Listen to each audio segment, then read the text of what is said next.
All right. Good morning, everybody. I hope that you are all having a great start to your Monday. As we get some people joining us throughout the morning, we're just going to go ahead and get ourselves started because I want to be mindful of everyone's time. So again, good morning and welcome to our virtual Swetland seminar series, which highlights the Swetland Center's 3 cores related to research, training and education, and community engagement.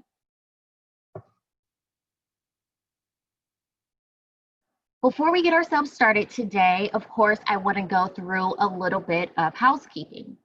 Please note that you are all muted. So should you need to communicate with me if you're having any problems or you have any questions, please use the chat tool to do so, or you can use the Q&A feature to do so. Now, given our remote delivery, of course, it's important that we are all respectful and patient with each other as we get into what is Monday's norm. But be sure to ask questions because there are no right or wrong questions here. We are recording and we'll post the seminar on the Swetland Center's website by the end of the week.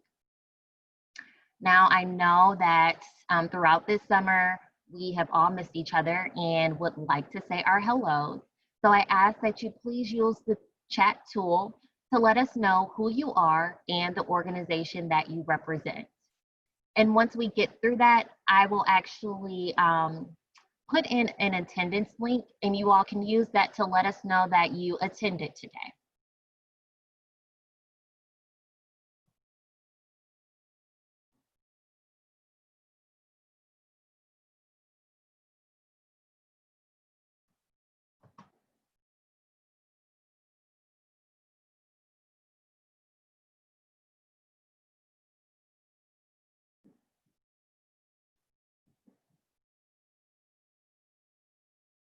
Okay.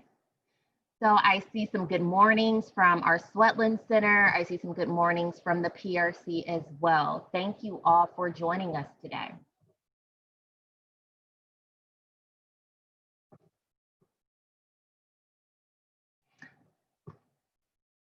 All right. So today we are going to hear from Dr. Kyung, who is a postdoctoral fellow in the Swetland Center.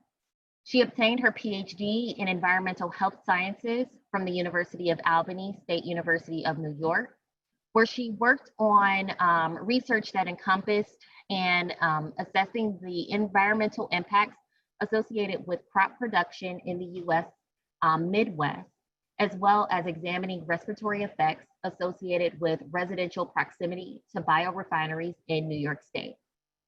Now, prior to her doctoral program, she obtained an MPH, or a Master's in Public Health, at Tufts University, where her thesis focused on examining the environmental risk factors associated with food insecurity in the rural areas of Guatemala.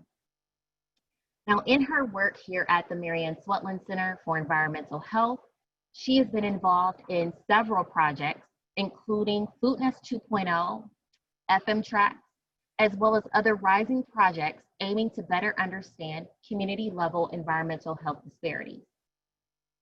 Today, again, she will present on her doctoral work, which is focused on the environmental impacts of associated with crop production in the US Midwest, as well as respiratory effects associated with residential proximity to biorefineries in New York State.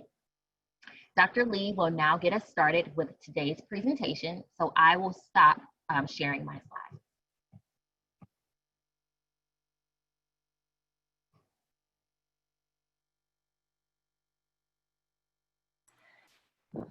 Good morning, everyone. I hope you can see the screen now that I'm sharing. All right, so thank you, Jennifer, for the introduction and to everyone for making time to attend the seminar. Excuse me, sorry. Just as an outline for today's seminar, I will go through some general background about life cycle thinking in food systems, as well as some general background on agriculture. And I will then go through some of my dissertation work of looking at environmental health impacts associated with biofuel feedstock production in 3 sections, covering background, methods, results, and conclusions. And as part of my dissertation, some of the terms might be a little technical, so please bear with me if that might be the case, and understanding that this is Monday morning. So here. So to start with, I just want to start off by defining what life cycle assessment is for those who haven't heard of this term before or method before. Life cycle assessment, or LCA for short, is a method to quantify environmental and health impacts associated with producing any product or system over its entire life cycle. Kukuratsu et al. Defined LCA as a way to minimize trade-offs between other alternatives while avoiding shifts in environment and health burdens. So I always like to give this example of we always making choices in our daily lifestyles, whether we decide to consume meat or versus choosing to be a vegetarian, and whether we might decide to ride a bike or drive to go to work. It would be easy to assume that biking might be more environmentally friendly and even feel good about it. However, having detailed numbers or quantification of the actual carbon footprints, these choices might tell us a different story. So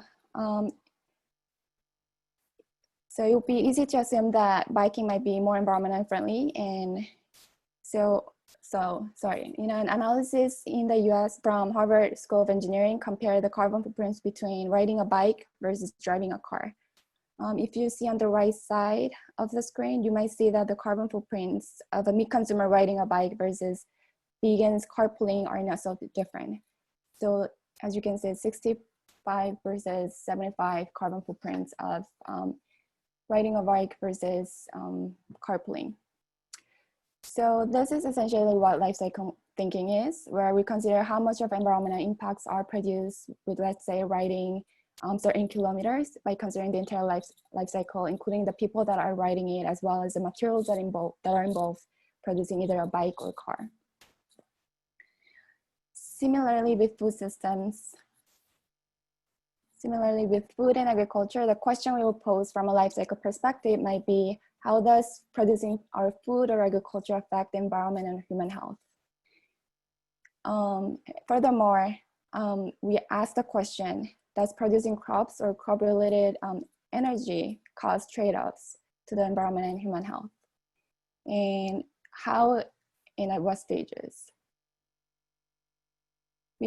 We aim to answer whether we can avoid these trade-offs of affecting health or environmental impacts while producing any product or any systems. So as part of my dissertation, I focus on examining the environmental impacts and health impacts associated with crop production.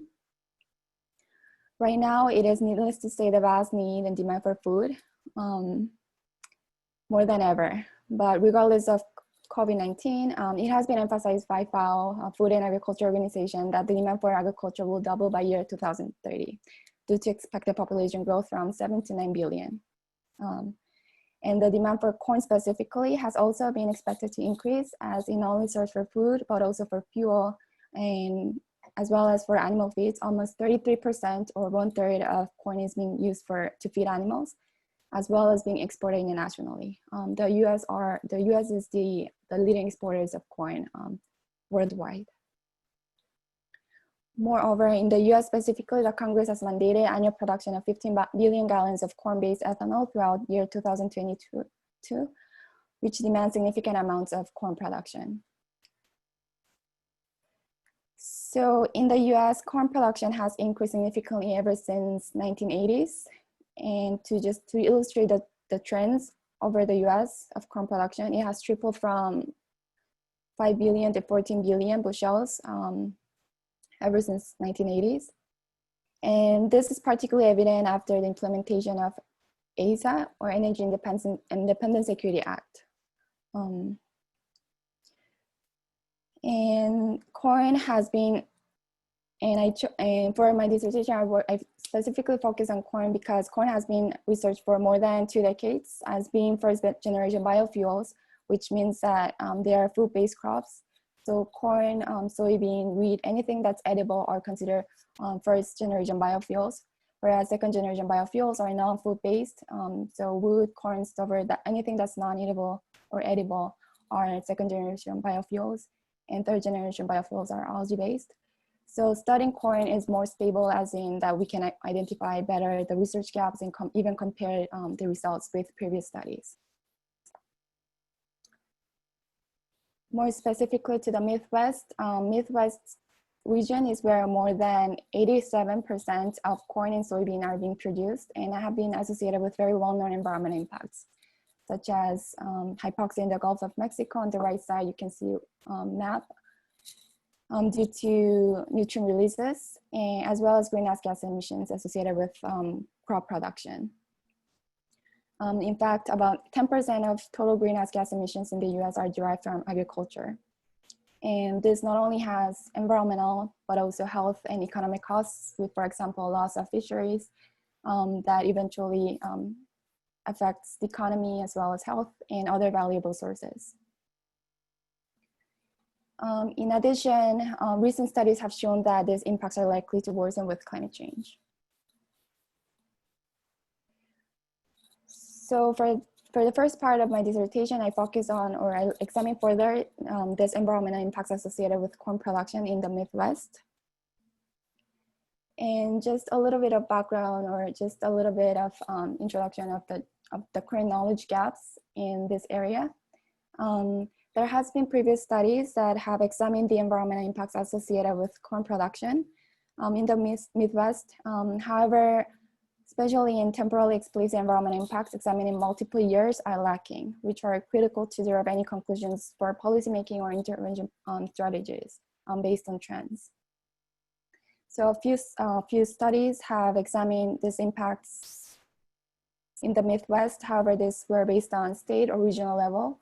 Other studies have examined more at the more granular level, so at county level, but were based on a few counties, which makes it impossible to make any conclusions or any conclusions based on trends. And two studies did examine this impact in the entire Midwest at the county level. However, these were based only on a couple of years.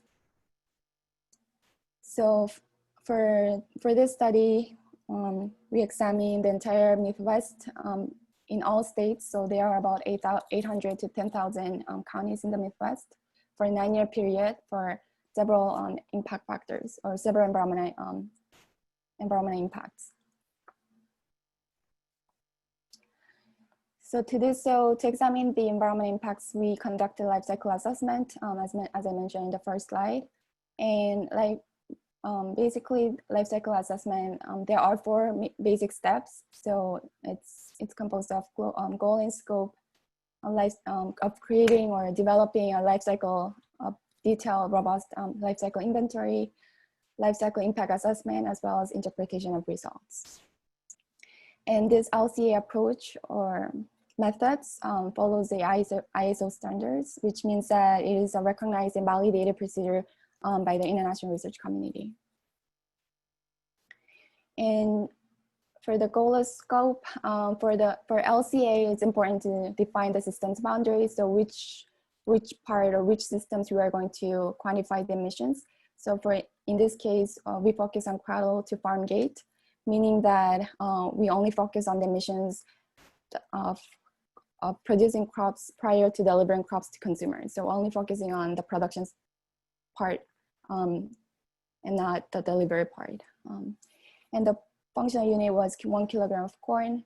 For the life cycle inventory, again, this is a detailed quantification or inventory of both emissions related to supply chain emissions. So we have all the numbers for all emissions related to producing fertilizers, pesticides, lime, water for irrigation. There is a lot of energy involved to produce water. So all those quantifications are in detail.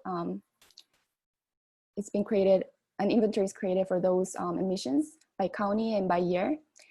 And also we created foreground emissions, so on-farm emissions, anything that's been emitted on farm. So while we were producing crops, that's being quantified as well using a model. And environmental policy integrated climate model.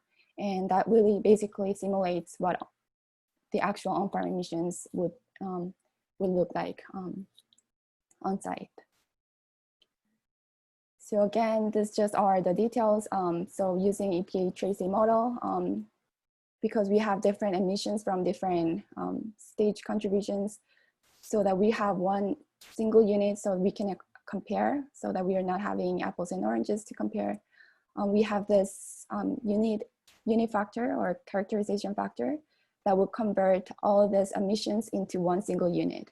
So at the end, we would have one number or one accumulative number for each county, for each of the environmental impacts. And lastly, after examining those environmental impacts, we wanted to also identify which predictors are contributing to those impacts. So we use spatial variance analysis, and this basically predicts the top contributors by looking at spatial consistency between outcome variables and predictor variables. And this is based on Q values 0 to 1. So if we found that it's closer to 1, and it would mean that it's spatially consistent. So those will be the top leading contributors to outcome variables. So summarizing the results, we found significant variation across Midwest counties over the 9-year period for global warming or greenhouse gas emissions related to corn production in the Midwest. These impacts vary by 4 times, whereas for nutrient releases, this impacts vary by almost 80 times. And one of the leading contributors or leading stages were carbon or changing soil carbon.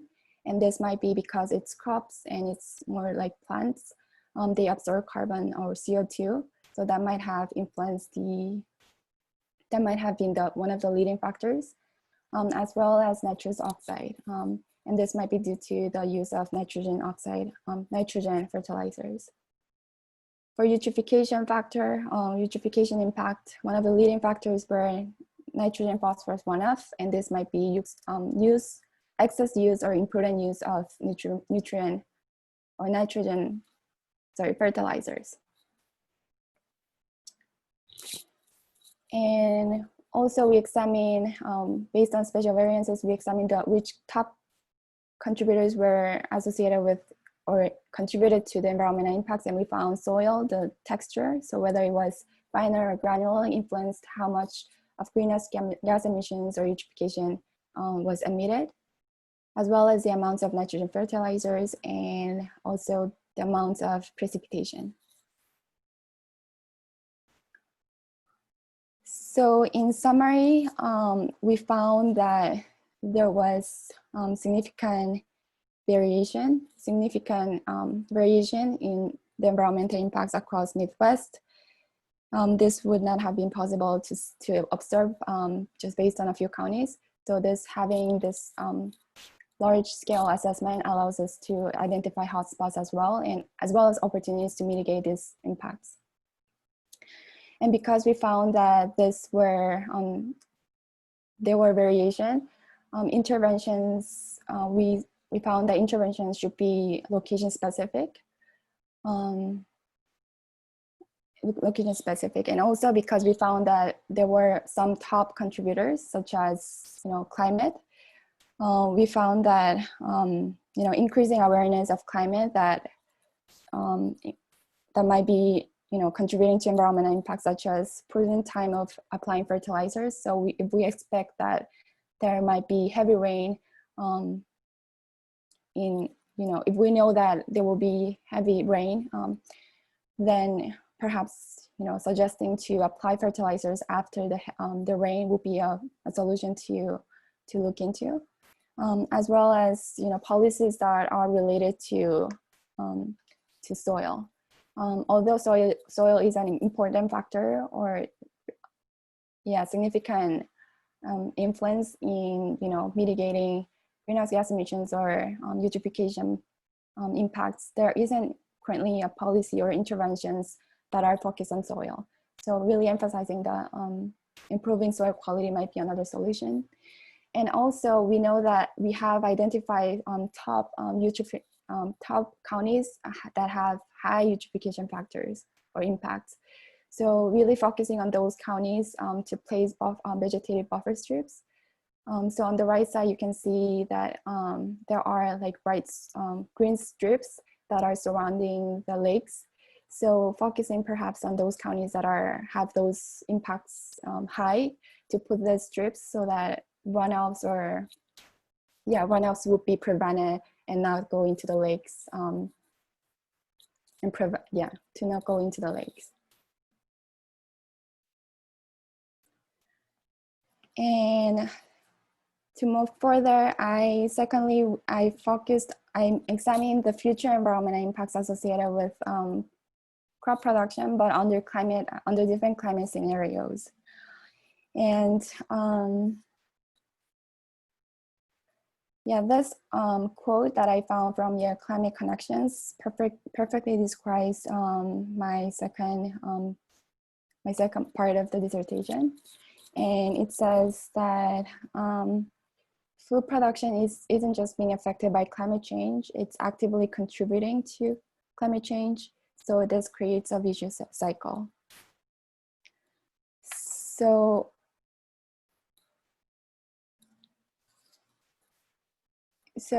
And this is, so climate change does affect, we've seen a lot of evidence that climate change does affect agriculture through droughts or flooding, and previous literature have examined these impacts of decreasing crop yield and even affecting the nutritional content in crops.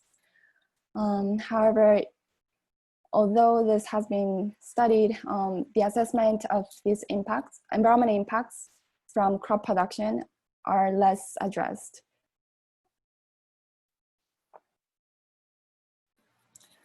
So to understand better the environmental impacts that are associated with producing crops and how that contributes to climate change, we've looked at, or we projected future environmental impacts using the data that we had, the Cornell C data from 2000-2008, to see what the effects are based on different climate scenarios. So we used this 2000-2008 data to train the data, and we use machine learning to project future data. And basically, we use booster regression model to booster regression model. Basically, what's really strong about using booster regression model is that compared to regression model, which are based on just correlations between X and Y is based on a single model, booster regression models are driving conclusions. It's driving correlations based on several models. So it's run, the correlations are driven by one model, and then again, it's repeated several times. And the models that has the weakest associations are pruned, and only left with the models that have the highest associations. So that's, compared to single regression models, BRTs are highly advantageous in that it only captures or keeps the models with the highest associations. So I'm not gonna go into detail, but this is basically how you train the data based on 90%. You input the outputs based on the training data from historical years, and then compare. So you output the Ys, and then compare the Ys with the original Ys to see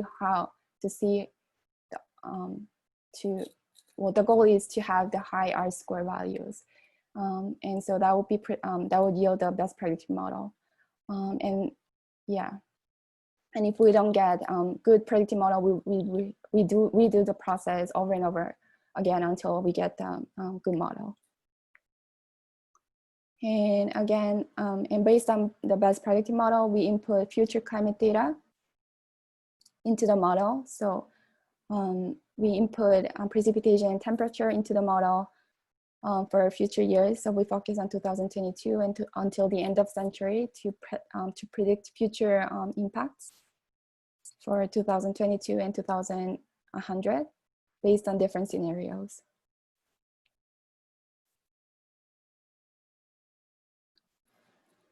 So again, summarizing the results, based on the predicted future impacts, we found that for greenhouse gas emissions that related to producing corn in the Midwest specifically, on average increased in future years. And this was particularly evident by the end of the century. So as you can see, the increase here towards the end of the century for all emission scenarios. And for eutrophication impacts or nutrient releases related to crop production or corn production in the Midwest, we also saw some increase and decrease, but increase specifically on under the RCP or representative concentration pathways 8.5 scenarios in the near future, so 2022 to 2030, and by the end of the century. There was also particularly spike during this period I mentioned about ASAP. This is where the period that the Congress has mandated significant biofuel production from corn. So you can see significant increase or steep increase during this period. And this is good sign in that the modeled or the predicted numbers, quantifications are reflecting the reality that's affecting the environment. But one thing to watch out is that there needs to be something put in place after the implementation of ASAP, because they are expected to increase, continue to increase if there are no mitigation strategies or any actions put in place. We also found that these impacts will change geographically. So hotspots, as an example for eutrophication impacts, the hotspots during historical years were towards the right side, so Indiana and Ohio, but these hotspots will change in future years. So as you can see on the right side, this eutrophication impacts decrease in Ohio and in Indiana. So in future years, because of changes of climate, also the hotspots related to crop production will change geographically. So in conclusion, greenhouse gas emissions and nutrient releases will increase in future years, and these environmental hotspots will change as well. And this will change as geographically due to the changes in precipitation and temperature. So future implication would be one of the major future implications would be to consider eutrophication impacts in the decision metrics for developing future policies or interventions. Right now, a lot of focus is in greenhouse gas emissions. However, as you can see, as we saw, eutrophication will increase significantly even more than greenhouse gas emissions. So including or emphasizing nutrient releases in the policy agenda will be really important.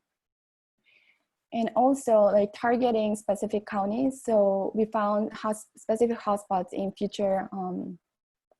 the future as well.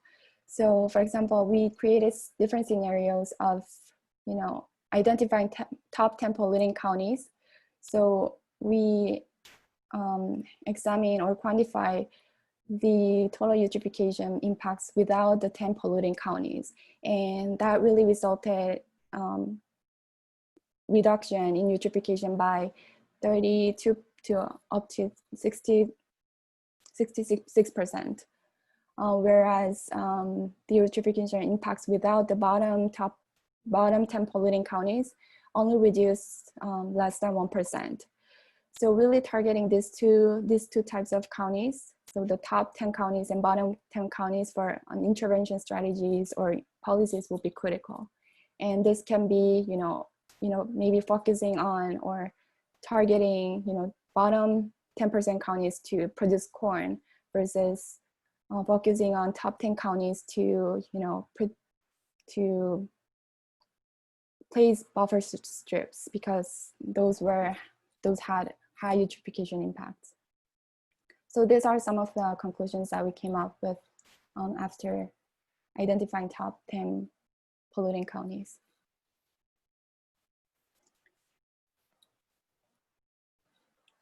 And lastly, as I mentioned, life cycle thinking always involves trade-offs, and policies or Congress, the mandating, encouraging green energy or cleaner production is great. However, whether health impacts and environmental impacts are assessed is a question mark. So for my dissertation, I also look at the health impacts associated with producing biofuels because there hasn't been any studies looking at these impacts. And I look at these impacts by examining the residents living in close proximity to biorefineries in New York State. So in the US, there are over 200 ethanol or corn-based ethanol facilities in the US. And biorefineries emit, several studies have shown that biorefineries emit significant amounts of air pollutants due to the multiple conversion processes. So converting from corn to liquid biofuels requires multiple processes that emit significant air pollutants. And in New York State, and I focus on New York State because I did my PhD in New York State and I had access to hospital data that allowed me to analyze these impacts.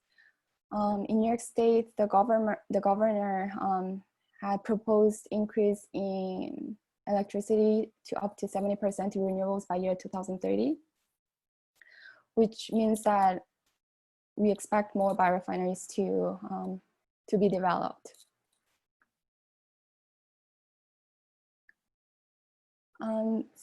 Two studies have already hinted that biorefineries have health impacts. So Heath et al. Found that producing, from a life cycle perspective, found that producing corn ethanol emits higher PM2.5 compared to cellulosic ethanol or even gasoline. As you can see, 1.3 and 0.55. Also, Heath et al. Quantify that health costs of producing corn ethanol versus other types of fuel is higher. So this indicates that there is evidence that producing corn ethanol or crop-based biofuels has health costs.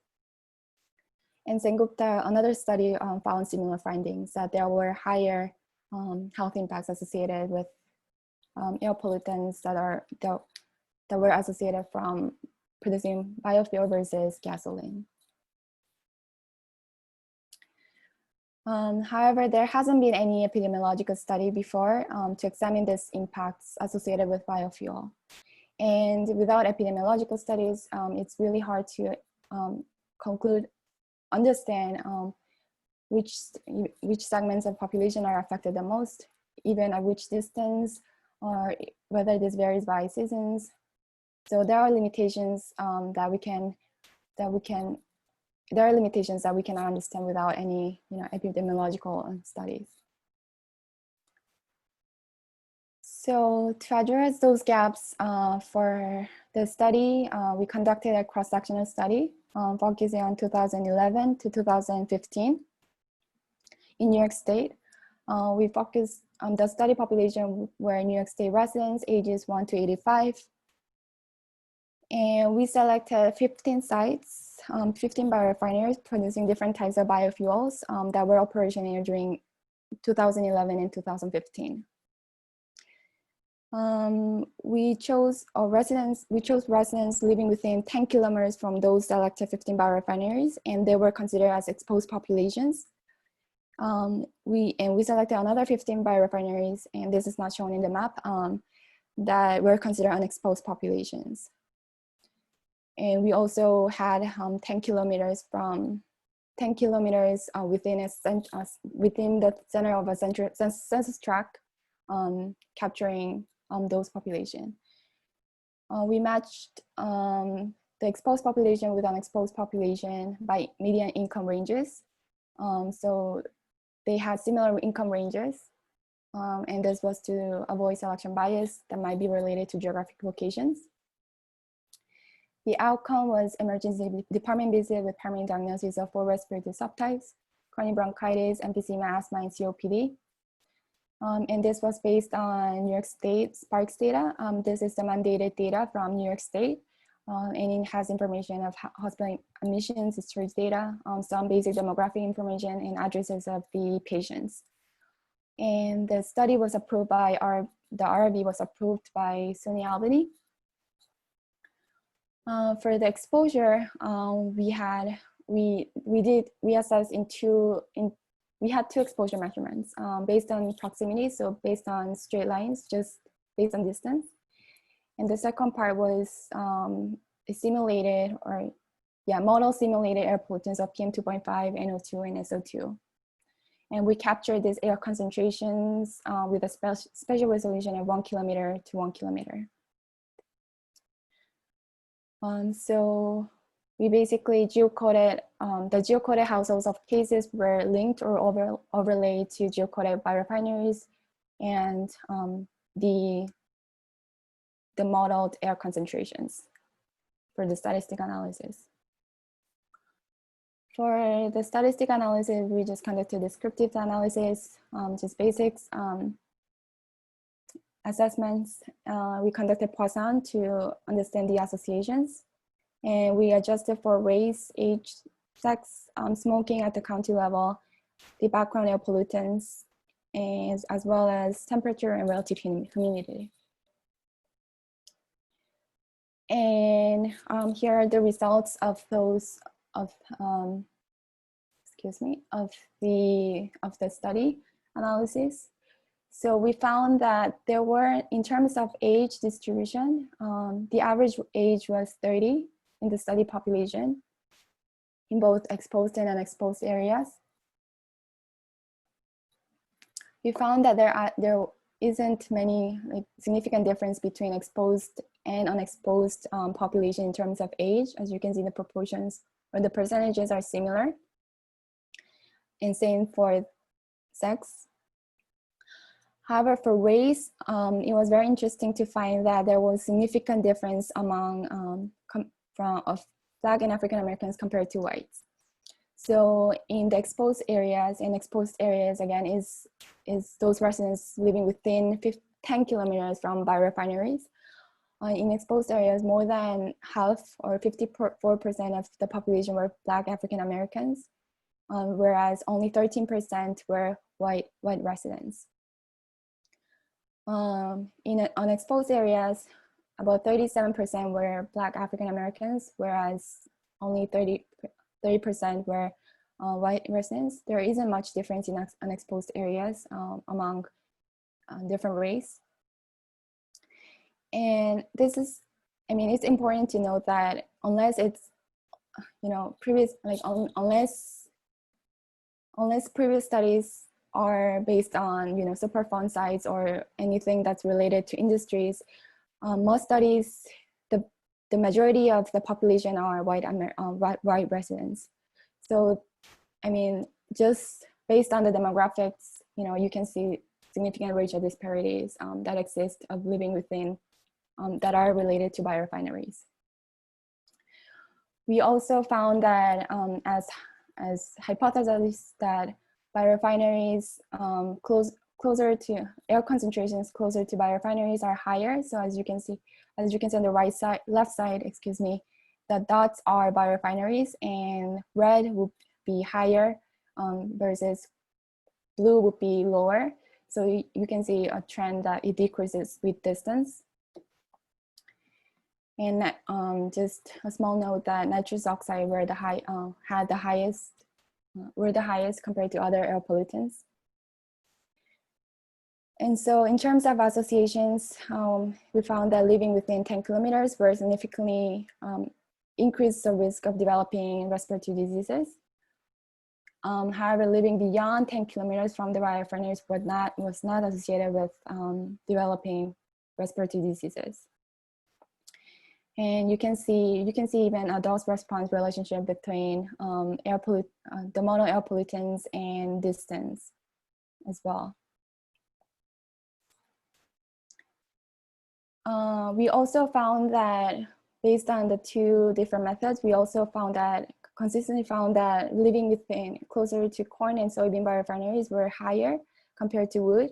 And this might be associated with the technologies that are involved of producing corn and soybean versus wood, whereas there is more processes involved. And we also found that there is very significant variation by seasons. So based on distance only, we found that summer had higher risks of developing respiratory diseases, and this simply might be just more outdoor exposure during summer season versus winter and spring when we examine based on model air pollutants during winter and spring. And yeah, this might be potentially due to thermal inversion and wind, as well as flu seasons that might be involved. So in conclusion, we found that living within 10 kilometers was significantly associated with developing respiratory diseases. We found some dose-response relationship between respiratory health and air pollutants. Soybean and corn biorefinery were associated with the most risk, and thus risks vary by seasons. And lastly, some of the public health implications that can be driven from this study is that we might suggest that those who live within or closer to biorefineries find ways to reduce their time outdoors, or even installed air filters to reduce exposure. As well as considering the distance and the types of source of air pollutants can be another conclusion driven by this study. And because we found that within 10 kilometers was associated with significant risks, it could be a basis to suggest other ideas for zoning policies in the future. And with that, I'm sorry, that was a lot. With that, I would like to thank my dissertation committee at the University of Albany, as well as US Department of Energy, who has put a lot of hours and significant time to help me go through the dissertation work with their feedback and everything. I had also some research support from USDA with, the soil and corn overall agriculture, other postdocs at U Albany who helped me a lot with statistic analysis and with LCA. Also from here at Swetland, who provided me feedback on the biorefinery study. And I also like to acknowledge the financial support for my PhD dissertation work, SUNY Presidential Innovation Fund for Research that supported the work for my dissertation.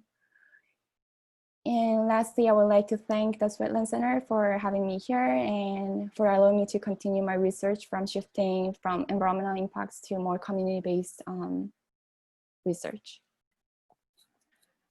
So with that, that's all I have for now. All right, thank you so much, Uncan, for this amazing presentation. We can see that you put a lot of time, work, and effort into your dissertation. So again, we thank you for your presentation, and we actually do have a couple of questions for you.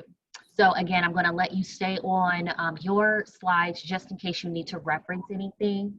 But the first question is really kind of taking a step back to learn a little more about how you came to be attracted to this type of study.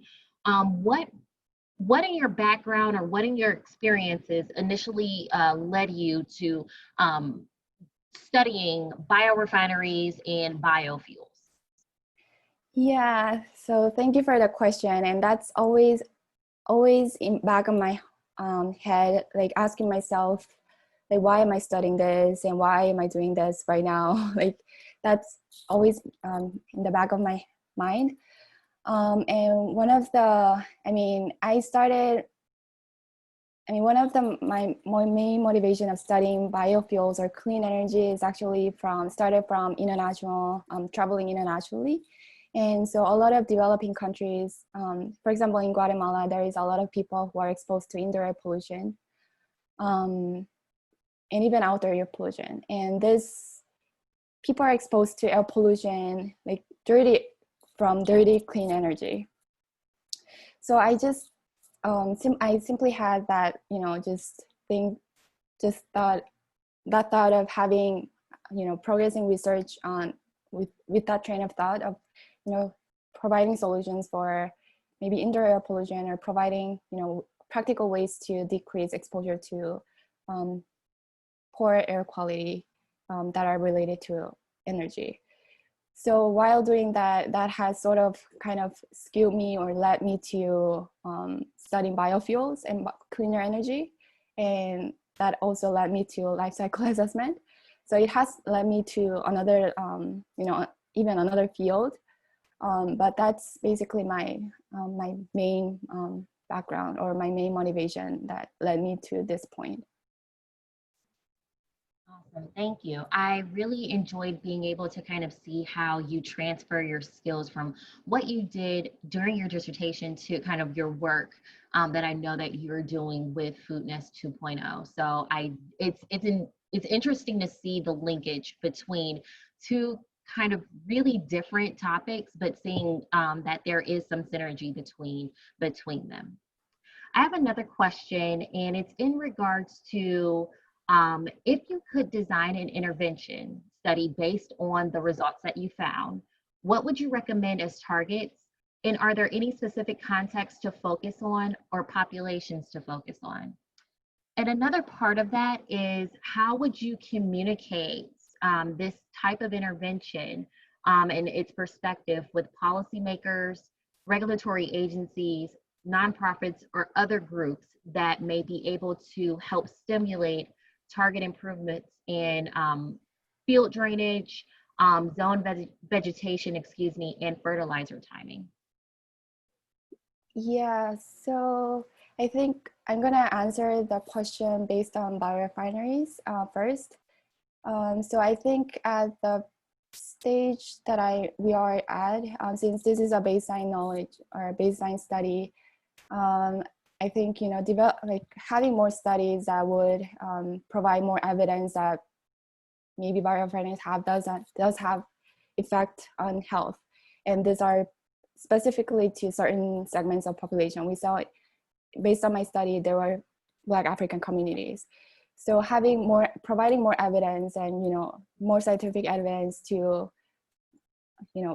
push that forward, to suggest any interventions would be one step. As it is now, I think suggesting policies might not be possible because there is only one study, and, there needs to be more evidence towards that. And to answer your second question about policy regarding to, I think it was vegetative buffers. Yeah, I think more, I think again, providing more evidence, or like more specific evidence of which counties or which locations could place vegetative buffers that would, decrease eutrophication impacts. Providing more concrete information would be a way to suggest policies.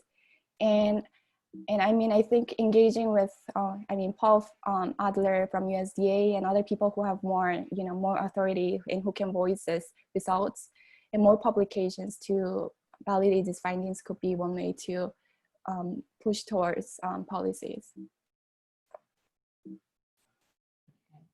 Do you have any recommendations as we, think about our work with Foodness 2.0 and the fact that we do work with a lot of community members? Do you have any recommendations on how community members might be able to advocate for themselves, particularly as we kind of saw the results of the biorefineries so many Black and African Americans living closer to biorefineries and kind of having that respiratory impact after that. Do you have any recommendations on how an individual might be able to advocate for themselves with this type of work? I mean, one suggestion that we came up with is that really, I mean, some of the things that people could do is really reducing outdoor exposure and installation of air filters. And really advocating, I mean, I don't want to say that it's could be education, but really, advocating that this has impacts and really being emphasizing this.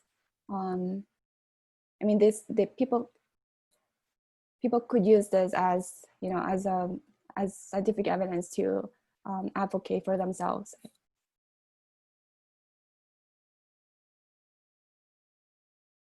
Okay, thank you. I'm going to give another minute or so if anyone wanted to pop a question either into the chat box or into Q&A tool. I did actually have another question. If was there any, I guess, logic that you found in regards to where the type of refineries were located? It seemed based on the map that you had of New York State that there were, it seemed like a few more concentrations of like the soybean refineries in kind of close proximity to each other versus like the wood biorefineries that were larger in number, but based on your results, they kind of resulted in lower risk. Did you find any reason for that?